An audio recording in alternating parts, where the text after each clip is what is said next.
அன்றே கணித்தார் சொல்லக்கூடிய சில ஜோதிடர் பப்ளிசிட்டி பைத்தி ஒட்டுமொத்த அறிவுகட்ட கூமுட்டைங்க இருக்கக்கூடிய கட்சி தான் பாரதிய ஜனதா கட்சி. அந்த பாரதிய ஜனதா கட்சிக்கு அறிவுசார் பிரிவன் எவன் வீட்டுல வந்துட்டு சாவு விழுந்தாலும் பரவாயில்ல, என் வீட்டுல வந்துட்டு அடுப்பு எரிஞ்சாகணும் அப்படின்னு சொல்லிட்டு இருக்கக்கூடிய மோசமான வக்ரமான நிலை. அவர் வள்ளினா ஜோதிட தொழிலே விட்டாரன்னு சொல்லிட்டு வாய்ச்சவரா விட்டு இந்த செல்வி நவீன சாணக்கியன் நினைத்து கொண்டிருக்கின்ற தமிழ்நாட்டு அரசியலில் நாரத வேலையை மட்டுமே செய்து கொண்டிருக்கின்ற ரங்கராஜா சேனல்ல பேசின வீடியோ தான் வாட்ஸ்அப் ஸ்டேட்டஸா வச்சிருக்கிறார். இந்த டைம்ல இந்த பிளைட் இந்த இடத்துல விபத்து ஆகுனியா உங்களால் சொல்லல. இப்ப இந்த முருக பக்த மாநாட்டுல ஏதாவது வந்துட்டு அசம்பாவிதம் ஏற்பட்டு உடல்நல குறைவால யாராவது இறந்து போயிட்டாக்கா, இதே இந்த பிணந்தின்னி ஜோதிட செல்வி இவங்க நடத்துகின்ற அயோக்கியத்தனமான அரசியல் மாநாட்டால பாதிக்கப்பட போது உண்மையான சாமானிய இந்துக்களா இருக்கக்கூடிய சாமானிய முருக பக்தர்கள் தான். மீது இந்த முருக பக்தர்கள் அப்படின்னு சொல்லிட்டு அந்த கூட்டத்தில் இருக்கக்கூடிய 95% சாமானிய அப்பாவி இந்துக்களை பத்தி தான் எங்களுடைய கவலை. செல்விக்கு சொல்ல தெரியாம இந்த விஷயத்த போய் ப்ரமோட் பண்ணிட்டு இருக்கீங்களே, உங்களுக்கு எல்லாம் மனசாச்ச சேனல் ஒரு கேள்வி கேட்டா சேனலுக்கான அந்த வீடியோ ரிமூவ் பண்ணிட்டு போறாங்க. ஒரு மனிதனின் துயரத்தில் இருந்து நீ ஆதாயம் தேடாதே.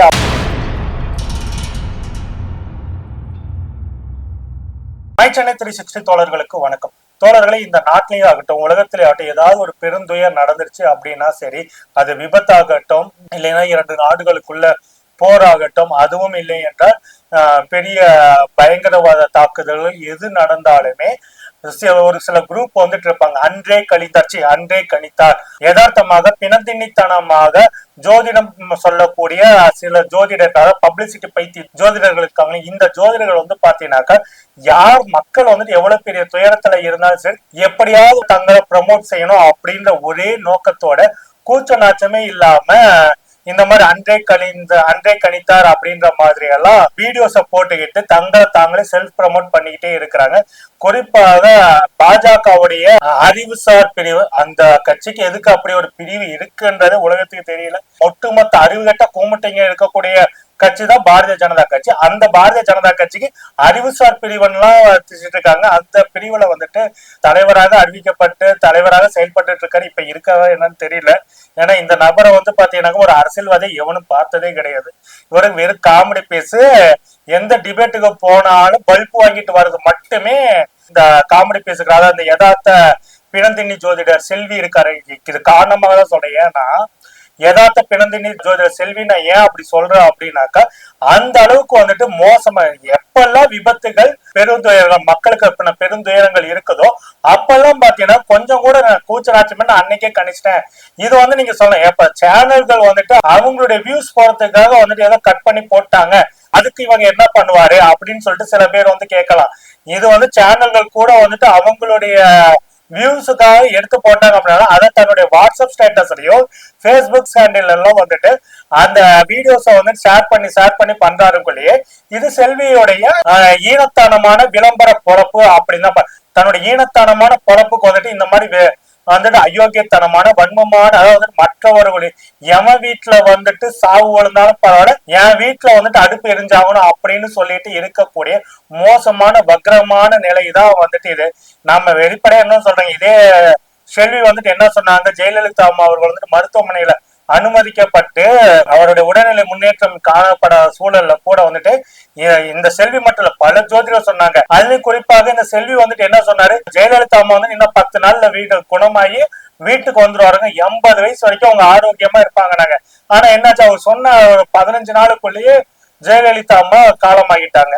ஓகேங்களா. அடுத்து வந்துட்டு இதே செல்வி என்ன சொன்னாரு, ரஜினிகாந்த் அரசியலுக்கு கண்டிப்பா 2021 தேர்தல்ல வந்தே தீர்வாருங்க. அவருடைய ஜாதக கட்ட முழுசா அலசி ஆராய்ச்சி பார்த்துட்டு அவர் வள்ளினா ஜோதிட தொழிலே விட்டாருன்னு சொல்லிட்டு வாய்ச்சவரா விட்டு இந்த செல்வி வந்து பாத்தீங்கன்னாக்கா இன்னைக்கு என்ன சொல்றாரு, எங்க விபத்துகள் எல்லா நாள்லயும் எல்லா இடத்துலயும் எந்த விதமான விபத்துகள் நடந்துகிட்டு தான் இருக்கும். அது வந்துட்டு இன்னைக்கு இருக்க காலகட்டங்கள்ல விபத்துகள் இல்லாத நாள் எதுவுமே கிடையாது. உலகத்துல ஏதாவது ஒரு முறை ஏதாவது ஒரு விபத்துகள் இல்ல விபத்துக்கான விஷயங்கள் இந்த மாதிரி நடந்துகிட்டே இருக்கு. ஆனா இப்படி நடக்கக்கூடிய விஷயங்களை எல்லாம் எடுத்துக்கொண்டு இதெல்லாம் நாங்க முன்கூட்டி இதெல்லாம் வந்து பாத்தீங்கன்னாக்கா காக்கா உட்கார பணம்பலம் உழுந்த கதை அப்படின்னு தான் சொல்ல முடியும். உதாரணம் சொன்னாக்கா இப்ப வைரல் ஆயிட்டு இருக்க வீடியோ வந்து பாத்தீங்கன்னாக்கா பிரபல வாரப்பத்திரிகை நடத்தக்கூடிய அவங்களுடைய யூடியூப் சேனல்ல பேசின அந்த வீடியோ தான் காலையில இருந்து வைரல் ஆயிட்டு இருக்குது. ஆனா செல்வி வாட்ஸ்அப் ஸ்டேட்டஸ்ல வச்சிருக்கிறது பாத்தீங்கன்னாக்கா நம்மளுடைய தன்னை நவீன சாணக்கியன் நினைத்து கொண்டிருக்கின்ற தமிழ்நாட்டு அரசியலில் நாரத வேலையை மட்டுமே செய்து கொண்டிருக்கின்ற ரங்கராஜ் அவர்களுடைய சேனல்ல பேசின வீடியோ தான் வாட்ஸ்அப் ஸ்டேட்டஸா வச்சிருக்கிறார். சரி, அது ஒரு பக்கம் இருக்கட்டும். ஆனா என்னன்னாக்கா இந்த செல்வி போன்றவர்கள் வந்துட்டு கொஞ்சம் கூட கூச்சனாச்சாம விளம்பர முகத்துக்கு இந்த மாதிரி வேலைகளை பண்ணிட்டு இருக்கிறாங்க.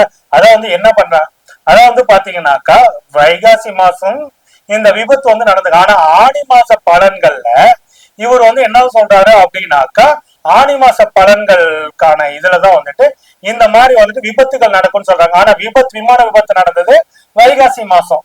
ஓகேங்களா. அதே மாதிரி ஆணி மாசம் பாத்தீங்கன்னா ஸ்கூல்ல குழந்தைகள எங்கேயும் வெளியில டூர் எல்லாம் கூட்டிட்டு போகாதீங்க, பெரிய பிரச்சனைகள் வரும் அப்படின்ற மாதிரி எச்சரிக்கை பதிமா சொல்றாரு. ஆனா வைகாசி மாச பலன் சொல்றாரு இல்லைங்களா, அதே சேனல்லயும் பல சேனல் வைகாசி மாச பலன்கள் சொன்னாரு இல்லைங்களா, அங்க என்ன பண்ணிருக்கிறாரு அப்படின்னாக்கா கடந்த மாதங்கள்ல இந்தியா பாகிஸ்தானுடைய போர் பதட்டம் இருந்ததுன்னா அந்த போர் பதட்டத்தை வைத்து கொண்டே கதைகளை கட்டி எல்லா சேனலும் பேசி இருந்தாங்க. வைகாசி மாசத்துடைய எந்த ஒரு ராசி பலனையும் இந்த இதுல விமான விபத்து நடக்கும்னு அவர் சொல்லவே இல்லை. இந்த பிணந்தினி ஜோதிடர்கள் பல பேரும் செல்வி மட்டும் இல்லைங்க, பல பிணந்தினி ஜோதிடர்களும் இந்த மாதிரி ஈனத்தனமான விளம்பர உத்தியை பயன்படுத்திக்கிட்டு கொஞ்சம் கேவலப்படுத்திட்டு இருக்கிறாங்க. அப்ப எத்தனையோ பேர் பாத்தீங்கன்னாக்கா நல்லது மட்டுமே சொல்லிட்டு மக்களுக்கு பாசிட்டிவ் எனர்ஜி கொடுக்கணும், யாருக்கு நம்பிக்கை இருக்கோ இல்லையோ, ஆனா பாத்தீங்கன்னா மக்களுக்கு ஒரு அவநம்பிக்கை ஏற்படுத்தக்கூடாதுன்றனால பாசிட்டிவ் சொல்லிட்டு எப்ப போப்பா நல்லது நடக்கும் அப்படின்ற மாதிரி சொல்லக்கூடிய எத்தனையோ பேர் இருக்காங்க. ஆனா இந்த செல்வி போன்ற விளம்பர மோகத்தில் இருக்கக்கூடிய அயோக்கிய ஜோதிடர்கள் கொஞ்சம் கூட மக்களோட அங்க இந்த 241 குடும்பம் எந்த அளவுக்கு வேதனையில இருக்கும் அப்படின்னு இது பண்ண நாங்களே இதை முன்கூட்டியே கணிச்சோம்னாக்கா, நீங்க முன்கூட்டியே கணிச்சீங்க அப்படின்னாக்கா இந்த டைம்ல இந்த பிளைட் இந்த இடத்துல விபத்து ஆகுனியா உங்களால சொல்லல, அது இந்த இடத்துல நடக்கும் அதனால இந்த பிளைட் எடுத்துங்க அப்படின்னா எதுவுமே சொல்ல கிடையாது. என்ன ஒரு அயோக்கியத்தனமான கூச்ச நச்சமே இல்லாம அயோக்கியத்தனமா இந்த ஒரு வேலையை பண்ணிட்டு இருக்கிறீங்க அப்படின்னு தான் நாம கேட்க வேண்டியது. இப்போ இந்த ஆணி மாச பலன் சொன்னார் இல்லைங்களா, அதுல குழந்தைகள்லாம் வெளியில கூட்டிட்டு போக கூடாது, குழந்தைகள் பெரிய விபத்துகள் மலைப்பகுதிகள்ல மலைக்கோயில்கள்ல விபத்து இந்த மாதிரி எல்லாம் சொல்லிட்டு இருக்கிறாரு.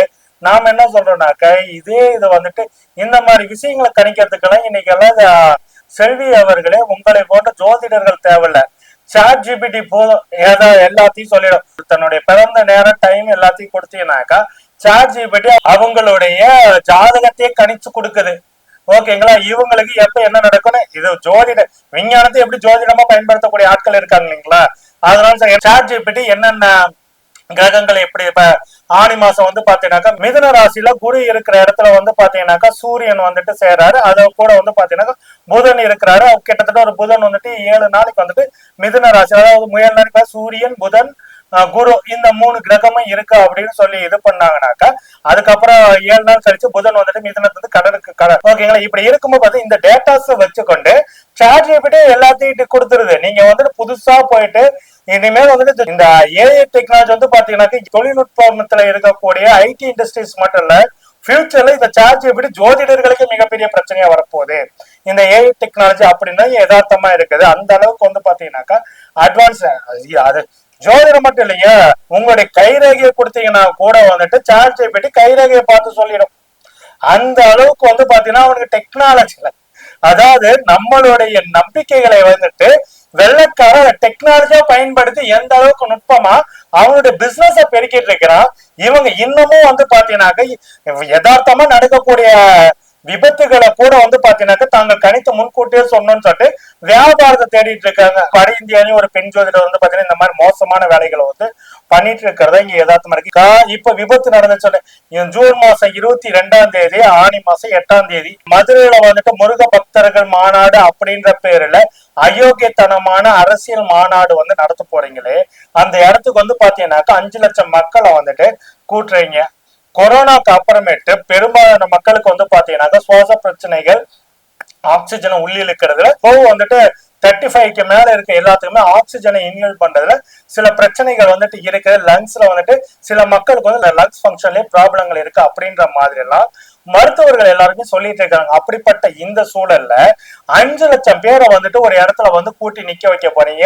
காலையில இருந்து அந்த முருக பக்த மாநாடு நடத்த போறோம். கந்த சஷ்டி கவசத்தை 5 லட்சம் பேர் ஒன்னா சேர்ந்து பாட போறோம். MS பாஸ்கர் போன்ற நடிகர்கள் எல்லாம் கூப்பிட்டு வச்சுக்கிட்டு நீங்க வந்துட்டு விளம்பரம் எல்லாம் பண்ணிட்டு இருக்கிறீங்க. ஓகே, இப்ப இந்த முருக பக்த மாநாட்டுல ஏதாவது வந்துட்டு அசம்பாவிதம் ஏற்பட்டு உடல்நல குறைவால யாராவது இறந்து போயிட்டாக்கா, இதே இந்த பிணந்தின்னி ஜோதிட செல்வி அவர்களுக்கு ஏன்னா பிணங்களை வைத்துக் கொண்டு தன்னுடைய வியாபாரத்தை பார்க்கக்கூடிய இந்த அயோக்கியத்தனமான செயலுக்கு தான் அவரை நான் இப்படி சொல்றேனே தவிர அவரை பர்சனலா சொல்லணும்னு அப்படின்ற ஒரு எண்ணம்லாம் கிடையாது. ஏன்னா அந்த அளவுக்கு பிணந்தின்னி வியாபாரம் போல இன்னைக்கு வந்துட்டு இந்த மாதிரி சரிங்க மதுரையில ஏதாவது இந்த மாதிரி அந்த மாநாட்டுல ஒரு பிரச்சனை நடந்தது அப்படின்னாக்கா நீங்க வந்துட்டு அன்றே கணித்தார் செல்வின்னு சொல்லிட்டு இப்ப இந்த ஆனி மாச பலன்ல சொன்ன விஷயங்கள் வந்துட்டு போடுவீங்களா? உண்மையான முருக பக்தர்களை ஏமாற்றுவதற்காக இது பண்ணி இப்ப 5 லட்சம் பேர்த்த கூட்டுறீங்க அப்படின்னாக்கா அந்த இடத்துல வந்துட்டு மக்களுடைய பாதுகாப்புக்கு என்ன பண்ணிருக்கீங்கன்னு காவல்துறை கேட்டதுக்கு எந்த ஒரு விஷயத்தையும் முழுசா வந்துட்டு அந்த நிகழ்ச்சி ஏற்பாட்டாக சொல்லல. கண்டிப்பாக இந்த இடத்துல வந்து பாத்தீங்கன்னா சில மக்களுக்கு வந்துட்டு உடல் ரீதியா பாத்தீங்கன்னாக்கா பிரச்சனைகள் வரத்துக்கு ஆரோக்கியம் சார்ந்த பிரச்சனைகள் வரத்துக்கு வாய்ப்புகள் இருக்குது. அததான் முற்போக்காளர்கள் சொல்றாங்க. இவங்க நடத்துகின்ற அந்த அயோக்கியத்தனமான அரசியல் மாநாட்டால பாதிக்கப்பட போது உண்மையான சாமானிய இந்துக்களா இருக்கக்கூடிய சாமானிய முருக பக்தர்கள் தான் இன்னைக்கு பக்தியின் பேர்ல வந்துட்டு இதை பெரிய பாதிப்புக்குள்ளாக போறாங்க அப்படின்னு தான் சொல்றாங்க. மூச்சு திணறல் பிரச்சனை எத்தனை பேருக்கு கோவிடுக்கு அப்புறம் நிறைய இருக்குது. ஓகேங்களா? அப்படி இருக்கும்போது பாத்தீங்கன்னாக்க இது எல்லாம் எப்படி ஹேண்டில் பண்ணணும் அப்படின்றதெல்லாம் எதுவும் தெரியல. சப்போஸ் அங்க ஏதாவது உயிரிழப்பு ஏற்பட்டுச்சுனாக்கா செல்வி அவர்கள் வந்துட்டு இதேதான் சொல்ல போறாரு, அன்றே நான் கணித்து சொன்னேன் அப்படின்னு சொல்லிட்டு அப்படிதான் நம்மளுடைய கேள்வியா இருக்குது. சென்னையில வந்துட்டு ஏர் ஷோ நடந்தது இல்லைங்களா, இந்திய விமானப்படையோடைய ஏர் ஷோ நடந்த சமயத்துல வந்து பாத்தீங்கன்னாக்கா ஏகப்பட்ட மக்கள் அந்த இடத்துல கூடுறதுனால சில மக்கள் வந்துட்டு உயிரிழப்பு சம்பவங்கள்லாம் ஏற்பட்டது. அப்போ வந்து அரசாங்கத்தை வந்து குறை சொன்னவங்க அதோட இருக்கக்கூடிய இந்த மாஸ் கேதரிங்ல இருக்கக்கூடிய கோவிடுக்கு அப்புறமேட்டு இந்த மாதிரியான மாஸ் கேதரிங் நடக்கும்போது ஏகப்பட்ட பிரச்சனைகள் உடல்நல குறைபாடுகள் மக்களுக்கு ஏற்படும். அது வெயில் அதிகமா இருக்கக்கூடிய சூழல்கள்ல இந்த மாதிரி பிரச்சனைகள் இருக்கின்றதெல்லாம் கொஞ்சம் கூட புரிந்து கொள்ளாம இவர்கள் வந்துட்டு இந்த மாதிரி மாநாடுகள் நடத்துறதும் அது மூலியமா பாத்தீங்கன்னா மக்களுக்கு வந்துட்டு சாமானிய மக்கள் தான் பாதிக்கப்பட போறாங்க. அந்த கூட்டத்துல வந்துட்டு பாத்தீங்கன்னாக்கா கூட்டத்துக்கு 1/2 லிட்டர் தண்ணியை 2000 ரூபாய் விலை கொடுத்து குடிக்கக்கூடிய அமித்ஷாக்கு என்ன பாதிப்பு வரப்போகுது, இல்ல அவர் பக்கத்துல உட்கார போற நயனா நாகேந்திரனுக்கு என்ன பார்க்க பிரச்சனை? கூட்டத்தோட கூட்டமா உட்காரக்கூடிய மக்களுக்கு தானே இதுல எல்லாம் பிரச்சனைகளும் பாதிப்படையில வீடியோ வெளியிடுற MS பாஸ்கருக்கு அஜய் ரத்னம் போன்றவர்களுக்கு என்ன பாதிப்பு வரப்போகுது? பாதிப்பு வந்துட்டு யாருக்கு வரப்போகுது?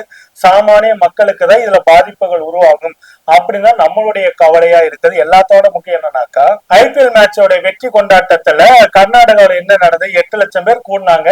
சரியான ஆக்சிஜன்ல மூச்சு திணறல் சில மக்கள் வந்துட்டு இறந்து போகக்கூடிய துயரகரமான சம்பவம். இந்த மாஸ் கேதரிங்ல இன்னைக்கு ஆஃப்டர் கோவிடுக்கு அப்புறமேட்டு பாத்தீங்கன்னாக்கா இது போன்ற மாஸ் கேதரிங்ல மக்களுக்கு வந்துட்டு சில சிக்கல்கள் உடல்நல குறைபாடுகள் ஏற்படுறதுக்கான வாய்ப்புகள் நிறைய இருக்குது. அதனால உயிரிழப்புகளும் ஏற்படும் சொல்லி டாக்டர்ஸ் எல்லாருமே சொல்லிட்டு இருக்காங்க. அப்படி இருக்கும்போது பாத்தீங்கன்னா தங்களுடைய அரசியல் அபத்துகள் நீங்க முருகன் அரசியல் மாநாடு நடத்துனீங்கன்னாக்கா எங்களுக்கு ஒண்ணும் பிரச்சனையே கிடையாது. ஓகேங்களா? முருக பக்தர்கள் மாநாடு அப்படின்னு சொல்லிட்டு ஆன்மீக பொருள் உங்களுடைய அரசியல் மாநாடு நடத்துவதுதான் இங்க மிகப்பெரிய பிரச்சனை. ஏன்னா அங்க வரப்போவது வந்து பாத்தீங்கன்னாக்கா சாமானிய ஏழை நடுத்துற அப்பாவி இந்துக்கு அவனுக்கு வந்து மதம்னா அங்க நீங்க கூற மாதிரி நினைச்ச மாதிரி மக்கள் வந்து கூடுவாங்க. அவன் கூடவன பிஜேபிக்கோ இந்து முன்னணி ஆதரவாளனா இருக்க மாட்டான். அவன் எல்லாருமே பாத்தீங்கன்னா முருகனோ கடவுளா நினைக்கிறவன், முருகனை கடவுளா நினைத்து அவன் மேல் பக்தி கொண்டிருக்கின்றவன் தான் பெரும்பாலான பேர் வரப்போறான். உங்க கேங் வந்து பாத்தீங்கன்னாக்கா ஒரு 2, 3 to 5% வந்து உங்க கேங் அதோட சேர்ந்து இருக்குமே தவிர அந்த 5% கேங்குக்கு பிரச்சனை இல்லை. மீது இந்த முருக பக்தர்கள் அப்படின்னு சொல்லிட்டு அந்த கூட்டத்துல இருக்கக்கூடிய 95% சாமானிய அப்பாவி இந்துக்களை பத்தி தான் எங்களுடைய கவலையை தவிர, ஏன்னா நீங்க வந்துட்டு இதுல ஏதாவது ஒரு அசம்பாவிதம் ஏற்பட்டு ஒரு உயிரிழப்பு ஏற்பட்டா கூட அதை வைத்துக் கொண்டு எப்படி அரசியல் பண்ணி இந்த திமுக ஆட்சி வந்து குறை சொல்லலாம்னு பாப்பீங்களே தவிர அந்த மக்களின் மீது உங்களுக்கு அக்கறை இல்லை அப்படின்னு தான் சொல்லிக் கொள்கிறோம். ஆகவே இந்த மாதிரி பிணந்தின்னி ஜோதிடர்களுக்கு மக்கள் தான் வந்து சம்மட்டேரியே கொடுக்கணும். சேனல்கள் வியூஸுக்காக இந்த மாதிரி வேலைகள் செய்தாலுமே இவர்களே வந்து ஏப்ப இந்த விஷயத்த செல்விக்கு சொல்ல தெரியாப்ப இந்த விஷயத்த போய் ப்ரமோட் பண்ணிட்டு இருக்கீங்களே, உங்களுக்கு எல்லாம் மனசாச்ச சேனல் ஒரு கேள்வி கேட்டா சேனலுக்கான அந்த வீடியோ ரிமூவ் பண்ணிட்டு போறாங்க, அந்த ஷார்ட்ஸை ரிமூவ் பண்ணிட்டு போறாங்க. ஏன் செல்வி அதை செய்ய மாட்டேன்றாரு? ஒவ்வொரு தடையும் இந்த மாதிரி பெருந்துயரங்கள் நடக்கும்போது செல்வி இந்த வேலையை பண்றாரு. அதனாலதான் கேட்கிறேன், மக்கள் துயரத்தில் இருக்கும்போது மக்கள் கஷ்டத்துல இருக்கும்போது ஒரு குறிப்பிட்ட மக்கள் 241 குடும்பம் வந்துட்டு அங்க வேதனையில் அழுதுட்டு இருக்கும் போது தன்னோட வியாபார நோக்கத்துக்காக செல்வி இப்படி பேசுறாருனாக்கா இவர்கள் எல்லாம் மக்கள் வந்துட்டு எதை கொண்டு அடிப்பார்களோ அப்படின்ற கேள்விதான் நமக்குள்ள இருக்கு. கொஞ்சம் கூட கூச்ச நாச்சம் இல்லாத இது போன்ற நபர்களை வந்துட்டு மக்களே புறந்தள்ள வேண்டிய அவசியம் இருக்கு. இத்தனைக்கும் பாத்தீங்கன்னாக்க இந்த செல்வி வந்து தன்னை ராகவேந்திரா பக்தன் வேற சொல்லிக்கிறாரு. குரு ராகவேந்திரா வந்து பாத்தீங்கன்னாக்கா ஒரு மனிதனின் துயரத்தில் இருந்து நீ ஆதாயம் தேடாதே அப்படின்ற மாதிரி சொல்லி இருக்கிறாரு. அப்படி இருக்கும்போது பாத்தீங்கன்னா கொஞ்சம் கூட வந்துட்டு கூச்ச நாச்சம் இல்லாம குரு ராகவேந்திராவை வணங்கி கொண்டு இந்த மாதிரி 241 குடும்பம் வந்துட்டு அங்க துயரத்துல இருக்கும்போது கூச்ச நாச்சமே இல்லாம இந்த மாதிரி அயோக்கியத்தனமான வியாபார யுத்தியை வந்து பயன்படுத்துறாங்கனாக்கா இந்த போன்ற அயோக்கியத்தனமான ஜோதிடர்களை புறந்தள்ள வேண்டிய அவசியம் மக்களுக்கு தான் இருக்கு அப்படின்னு சொல்லிக் கொள்கிறோம் தோழர்களே. இனிமேலாவது செல்வி அவர்கள் அவருடைய ஜோதிட வியாபாரத்தை பெருக்கிறதுக்காக கூச்ச நாச்சம் இல்ல இந்த மாதிரி பிணந்தீனி விளம்பர யுத்திகளை விட்டுவிட்டு கொஞ்சமாவது மனசாட்சியோட நடந்து கொண்டா நமக்கு சந்தோஷம் தான். நடந்துக்கு வர என்பது குறித்து பொறுத்திருந்து பார்ப்போம் தோழர்களே. நன்றி, வணக்கம். இடதுசாரிகளை பேசுவதற்கு இவ்வளோண்டுல செருப்பு ஒட்டி இருக்கிற தூசி அளவு கூட சமானம் இல்லை இந்த சங்கி கும்பல். குறிப்பா சாட்டை துரைமுருகனும் அவங்க அண்ணே சில்ற சீமானும் தகுதியற்றவர்கள். மரியாதையா இருந்தா தப்பிச்சுக்குவானுங்க, இல்லைன்னா திருவாரூர் மெத்தேடு தான் வரும். திருவாரூர் மெத்தேடு என்னடானா விளக்கமா எடுத்துட்டு போய் வீட்டுல சாத்துறது.